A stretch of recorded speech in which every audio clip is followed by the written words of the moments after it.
بسم اللہ الرحمن الرحیم۔ پلوٹو ٹی وی کے معزز سامعین کرام، السلام علیکم۔ ایرانی فوج کی جانب سے مشقوں کے دوران جنگی ڈرونز اور بیلسٹک میزائل کا کامیاب تجربہ کیا گیا۔ ایران کی سرکاری نیوز ایجنسی کی جانب سے جاری اطلاعات کے مطابق جمعہ 15 جنوری کو پاسداران انقلاب کی فوجی مشقوں کے دوران زمین سے زمین پر مار کرنے والے بیلسٹک میزائلوں اور ملک کے اندر تیار کیے جانے والے فوجی ڈرونز کی جانچ پڑتال کی گئی۔ مشقوں کے دوران بیلسٹک میزائلوں اور جنگی ڈرون نے کامیابی سے اپنے اہداف کو نشانہ بنایا۔ یہاں یہ بات بھی قابل ذکر ہے کہ ایران کی فوجی مشقیں وسطی صحرائی علاقے میں ہو رہی ہیں۔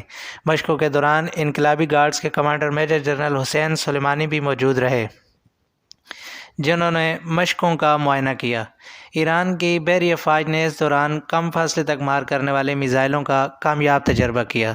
ایران کی جانب سے ان فوجی مشقوں کا آغاز رواں ماہ کے شروع میں ہوا۔ مشقوں کا مقصد مقامی طور پر تیار کردہ ڈرونز کے تجربات ہیں۔ ایرانی سرکاری ٹیلی ویژن کے مطابق مشقوں میں ایران کے بمبار ڈرونز نے فرضی دشمن کے میزائل دفاعی نظام پر ہر جانب سے حملہ کر کے اسے مکمل طور پر تباہ کیا۔ ٹی وی رپورٹ میں یہ کہا گیا کہ نئی اقسام کے بیلسٹک میزائلوں نے بھی کامیابی سے اپنے مقررہ اہداف کو نشانہ بنایا۔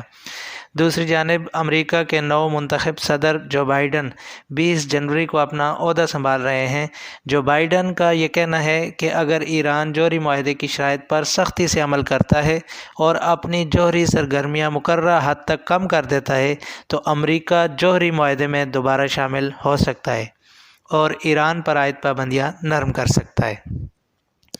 پلوٹو ٹی وی کے معزز سامعین کرام، آج کی ویڈیو کا اختتام یہیں پر کرتے ہیں اور آپ سے گزارش کرتے ہیں کہ ہمارے چینل کو سبسکرائب، لائک اور بیل کے بٹن کو ضرور دبا دیں تاکہ ہماری ہر آنے والی نئی ویڈیو آپ کو جلدی مل سکے۔